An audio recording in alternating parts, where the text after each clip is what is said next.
सुदामा गरीब जरूर है पर दरिद्र नहीं है। और दरिद्र किसको कहा जाता है? जिसके पास में सब कुछ होते हुए भी उसकी तृष्णा दिन रात बढ़ती रहे। चाह आनों से रुपयों में आने लगी, चाह रुपयों से गड्डी बनाने लगी, चाह गड्डी से मोटर बुलाने लगी, चाह मोटर से होटल में जाने लगी। ये चाइना तो ऐसी महाराज, इसको दरिद्र कहते हैं जिसकी कभी इच्छाएं पूर्ति ना हो। अरे हमसे पीछे बहुत लोग ऐसे भी खड़े हैं जिनके जीवन में कमियां ही कमियां हैं।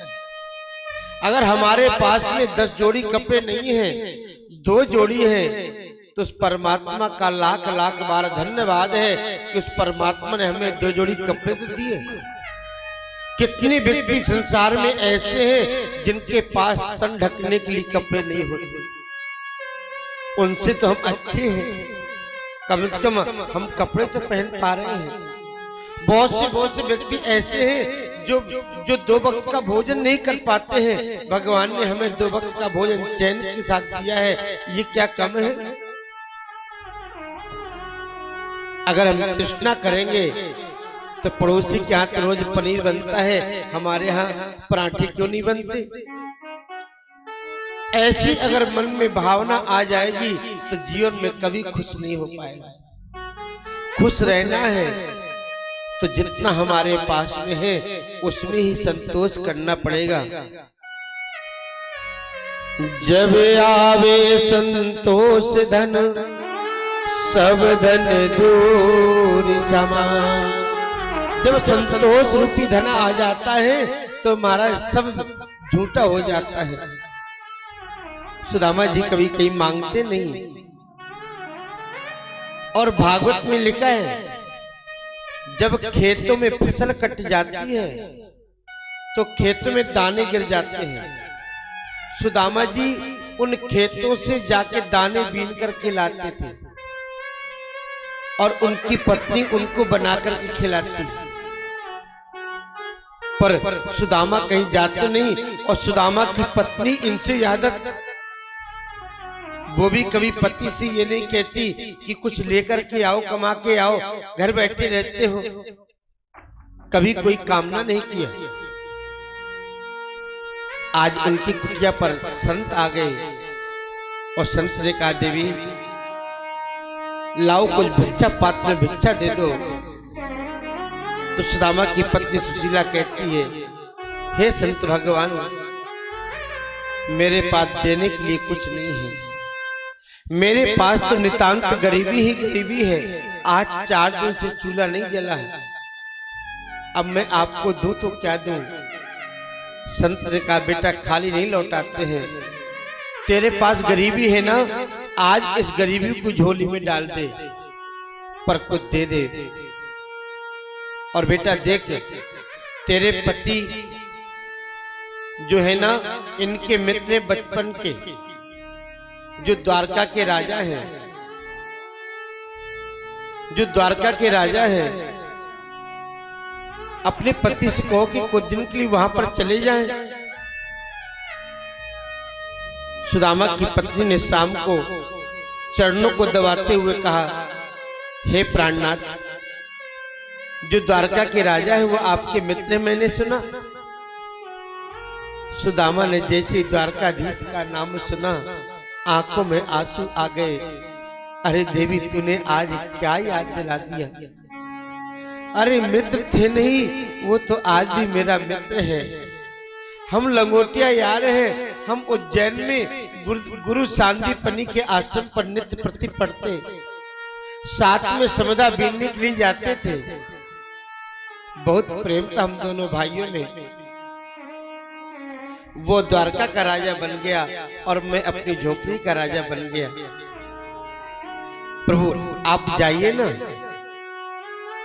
शायद इन बच्चों के लिए कुछ व्यवस्था हो जाए।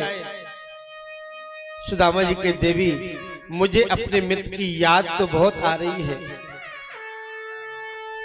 और मिलना भी चाहता हूं, पर कुछ लेने के लिए नहीं जाना चाहता। और एक नियम है कि मित्र के यहाँ, रिश्तेदार में, गुरु के यहाँ और भगवान के यहाँ कभी भी जाओ तो खाली हाथ नहीं जाना चाहिए। खाली हाथ तो एक ही जगह जाते हैं, कहां? जब किसी को विदा करने के लिए जाते हैं। राम नाम सत्य है और शास्त्र हमारा कहता है जब वहां से लौट करके आवे तो चाहे रास्ते से 1 रुपए की टॉफी लेकर के आए, घर लेकर के आना चाहिए। अपने घर में भी खाली हाथ नहीं आना चाहिए।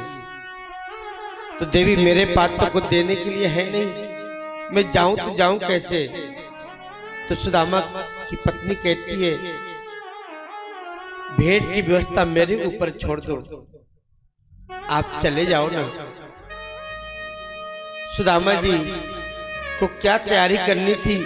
फटे पुराने कपड़े थे बेचारे, जैसे बैठे थे वैसे ही खड़े हो गए। सुदामा की पत्नी मोहल्ले में 4 घरों में गई और 4 घरों में जाकर के एक एक मुट्ठी चावल मांगे हैं। याचित्वा चतुरो मुष्टेन विप्रान पृथक तंडुलान। 4 घरों में जाकर के एक एक मुट्ठी चावल मांगा। अगर सुदामा की पत्नी सुशीला चाहती तो एक घर से ही 10 कुंटल चावल मिल जाते हैं, क्योंकि जीवन में कभी उन्होंने भी नहीं मांगा। और जैसे ही एक एक मुट्ठी चावल लेकर के आई और एक कपड़े बांध दिया। सुशीला ने बड़ी समझदारी करी कि मेरे पति जो है इतने समझदार हैं कि अपने घर की परेशानी द्वारकाधीश को नहीं बताएंगे। और द्वारकाधीश कैसे समझ पाएंगे कि मित्र मेरा किस परिस्थिति पर रहता है। 4 घरों से चावल मांगे हैं, जिससे कि चारों घरों में एक जैसा चावल तो मिल नहीं सकता। चारों घरों के चावलों की वैरायटी अलग अलग होती है। और द्वारकाधीश उन 4 घरों के चावलों को देख करके समझ जाएंगे कि मेरा मित्र कितना गरीब है, फिर भी कोई मांगता नहीं है। और सुदामा जी वहां से चावल लेकर के चले हैं और महामंत्र का जप कर रहे हैं। हरे राम